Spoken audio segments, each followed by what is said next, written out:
mapaliwanagan. Buwan-buwan tayong pinapahirapan. Si nanay yung pambayad kung saan kukunin, di na malaman. Sa taas pa naman ng bayarin, talagang mapupunde, pati ilaw ng tahanan. Ano ba naman yan? Yung tipong lahat ng klase ng pagtitipid, ginawa mo na. Pero pagdating nung electric bill, masasyak ka na lang talaga. Hindi pa kayo napuputulan, pero yung paningin nyo nagdidilim na. Pero teka. Alam mo kung ano pang mas nakakabigla? Ano ba?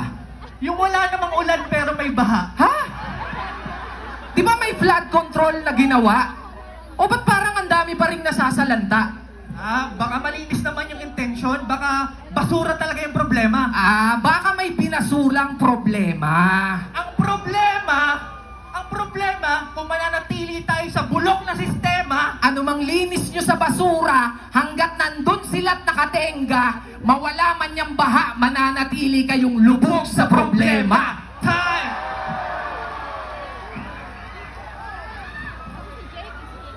Bago kami magtapos, teka. Yung bata, ibaba nyo muna. Kaya na. Low. Banatuan, dinig! Hindi tayo ba? Alam nyo, sa Kabanatuan, hindi lang yan ang problema. Kasi itong Kabanatuan, probinsya. Pero yung traffic, dinaig pa yung EDSA. Di ba?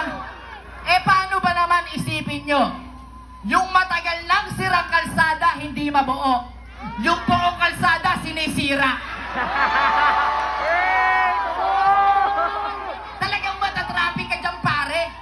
Ang nakakapagtaka lang, bakit tuwing malapit na eleksyon, tsaka madalas yan nangyayari. Di kayo naniniwala na traffic sa Kabanatuan. Sigurado may tricycle driver dyan. Iparanas nyo nga po yung traffic sa Kabanatuan dito sa dalawa. Tapos pag naiparanas nyo na yung traffic sa Kabanatuan, iligaw nyo sila. Nakakabuisit eh. At tatanda na, puro pa edukasyon, sinasabit, binibigkas. Samantalang nung nag-aaral kayo nun, puro lang kayo cutting class. O sa inyo, alam naming mahalaga edukasyon. Pero lilinawin ko lang di ka pwedeng sinyo maging guro. Kasi pag ikaw ang naging guro, sigurado, puro pagyoyoga lang ng utong ang ituturo. Tsaka ikaw, anong alagaan yung kalikasan? Nakakahiya naman sa energy ball mo. Pambihira to. Paano nyo aalagaan yung kalikasan kung itong ang mundo sinisira nyo? Kaya Vice Gov, nagkamali ka ng pinababa. Ba't pinababa mo pa yung dalawa na to?